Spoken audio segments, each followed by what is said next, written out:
Assalamualaikum warahmatullahi wabarakatuh. Kembali lagi bersama saya Muhammad Abdil Ebi Khaidir yang kerap dipanggil Abdil dari kelas Ekonomi Pembangunan 4A dengan NIM 2024-02004 dari Prodi Ekonomi Pembangunan dari Universitas Muhammadiyah Mamuju.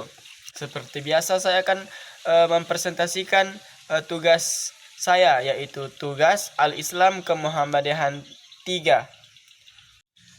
Pada kesempatan kali ini saya akan mempresentasikan PPT saya yang berjudul Kepribadian Muhammadiyah, yaitu Jati Diri dan Gerakan. Presentasi ini menjabarkan esensi kepribadian Muhammadiyah yang mana hakikat, dasar amal usaha, pedoman perjuangan, dan sifat-sifat khas organisasi yang mana dengan tujuan memberikan pemahaman yang komprehensif untuk kader, anggota, dan publik yang ingin mengenal arah gerak persyarikatan secara jelas dan terukur. Apa itu kepribadian Muhammadiyah? Kepribadian Muhammadiyah adalah rumusan jati diri organisasi yang menjawab siapa itu Muhammadiyah dan apa tujuan gerakannya. Teks resmi yang disebut Matan Kepribadian Muhammadiyah yang berfungsi sebagai pedoman etika, orientasi dakwah, dan parameter tata kelola organisasi yang mana ditetapkan di muktamar dinormalkan pada Muktamar ke-35 pada tahun 1963 sebagai landasan resmi bagi seluruh umat usaha dan aktivitas kader, serta fungsi dokumen yang mana menjadi acuan nilai keputusan organisasi dan rujukan dalam merumuskan kebijakan amal usaha. Selanjutnya adalah hakikat Muhammadiyah atau gerakan Islam. Muhammadiyah adalah organisasi dakwah yang menempatkan tauhid sebagai landasan utama dan menjadikan Al-Quran dan serta As-Sunnah sebagai sumber utama hukum dan petunjuk hidup. Nah, gerakan ini bersifat tajdid atau mendorong pembaharuan untuk memurnikan praktik keagamaan dan menjawab problematika sosial secara islami. Hakikat Muhammadiyah yang pertama adalah tauhid, yang mana penegasan keesaan Allah sebagai inti iman dan landasan semua aktivitas. Yang kedua adalah sumber syariah, yaitu rujukan utama pada Al-Quran dan As-Sunnah dalam ijtihad dan kebijakan ulama. Yang ketiga adalah tajdid, yaitu spirit pembaharuan untuk menyelaraskan ajaran klasik dengan konteks modern. Adapun dasar amal usaha Muhammadiyah, yaitu amal usaha merupakan realisasi dakwah, yaitu wujud konkret dari misi Muhammadiyah untuk membentuk masyarakat Islami. Sebagaimana dasarnya adalah niat ikhlas untuk mencari ridha Allah Subhanahu wa taala dan prinsip pelayanan publik yang profesional, transparan, serta berorientasi pada kemaslahatan umat. Dasar amal usahanya yaitu fungsi sosial yang pertama, yaitu melayani kebutuhan pendidikan, kesehatan, ekonomi, dan sosial masyarakat tanpa memandang latar. Yang kedua adalah landasan etis, yaitu berbasis nilai Islam, kejujuran, dan akhlak profesional dalam pengelolaan lembaga. Yang ketiga adalah tujuan akhir, yang mana mewujudkan masyarakat yang berakhlak, berilmu, berdaya, dan berkeadilan. Adapun pedoman amal usaha dan perjuangan Muhammadiyah, yaitu panduan amal usaha, menekankan gerak di semua bidang kehidupan seperti pendidikan, kesehatan, sosial, dan ekonomi.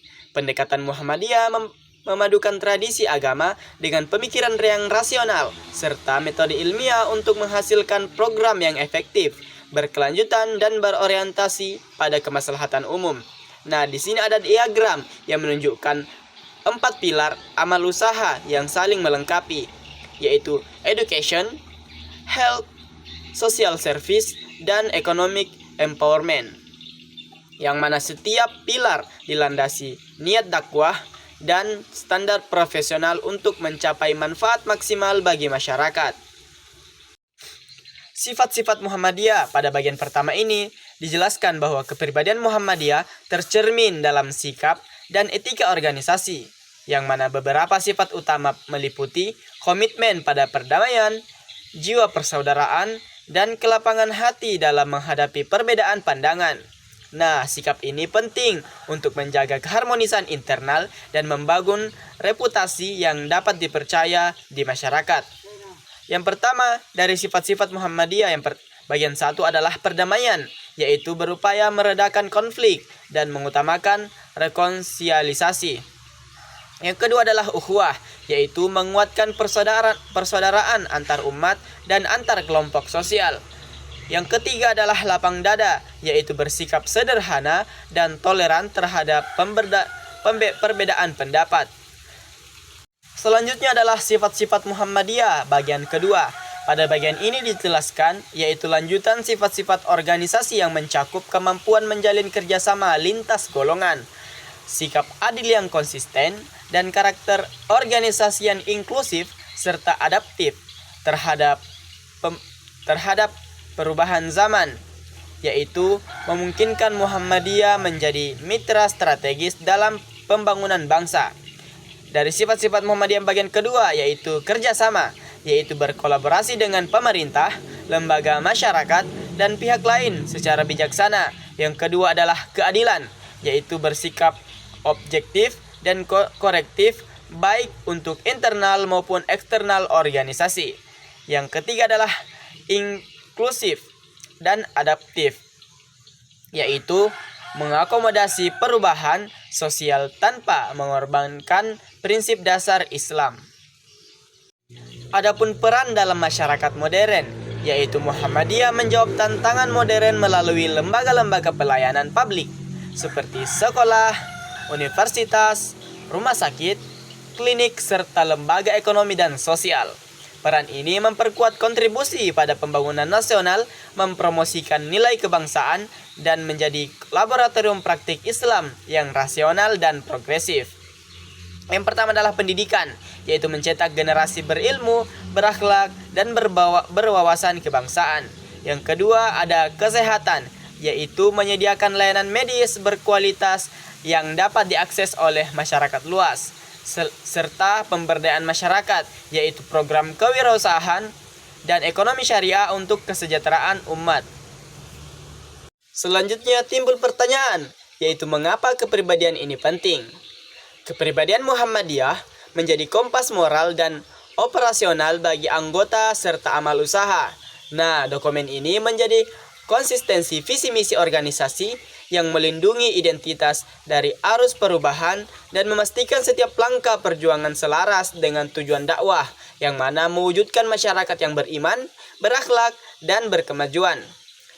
Perlu kita ketahui bahwa landasan kepribadian menjadi rujukan saat menghadapi dilema kebijakan, konflik nilai, atau adaptasi terhadap perkembangan sosial. Sebagai penutup, ini adalah kesimpulan, yaitu menuju masyarakat utama, yang mana implementasi nilai-nilai Muhammadiyah harus nyata dalam tindakan, yaitu dalam pendidikan berkualitas, pelayanan kesehatan, dan pemberdayaan ekonomi serta dakwah yang rasional.